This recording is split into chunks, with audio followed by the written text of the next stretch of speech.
Hello again and welcome! Now I realize, especially with these dark bookshelves back here, it's a little dark in this corner, a little darker than I'm used to from my other videos, so I am working on the lighting situation.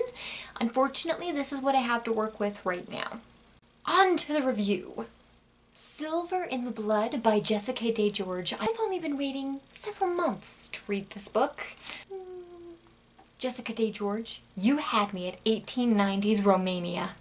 I think the best way to describe this book might be The Hunchback Assignments meets Jane Austen. And that comparison just rocks.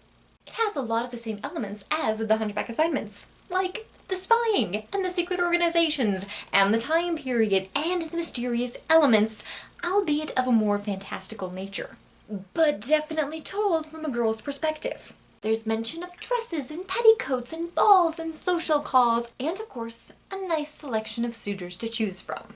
But these are not damsels in distress. Don't make that mistake.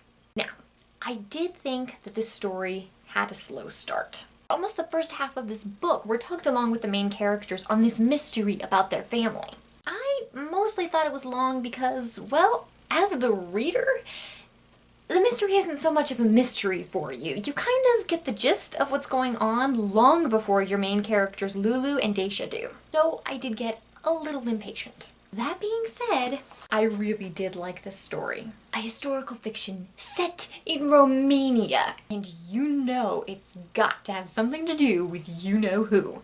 The concept is clever, and it's a unique twist on a tale that has seen so many retellings and revisions throughout history.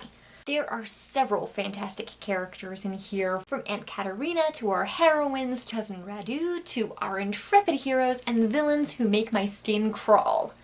Like, really crawl. Ugh.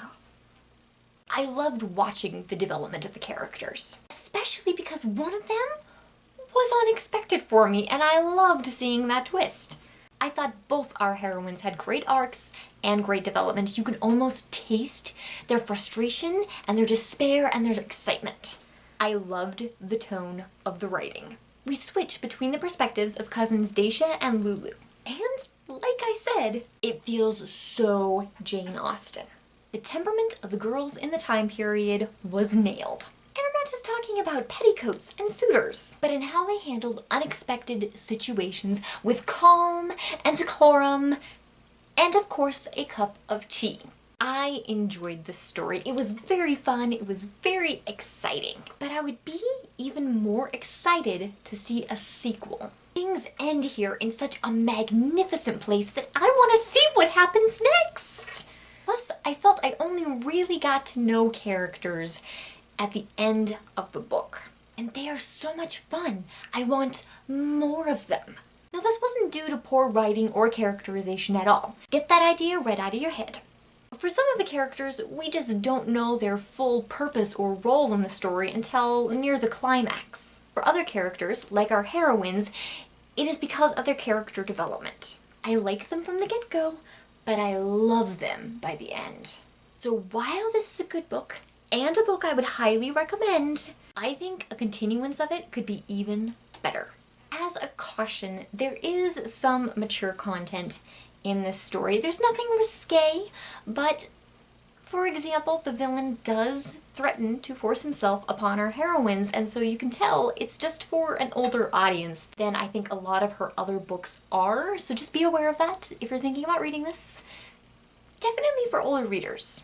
Silver in the Blood by Jessica DeGeorge gets 3.5 stars. I loved the story, I loved the characters, and I really hope I get to see what happens to them maybe a year or two down the road. So that's what I thought of Silver in the Blood by Jessica DeGeorge. What did you think?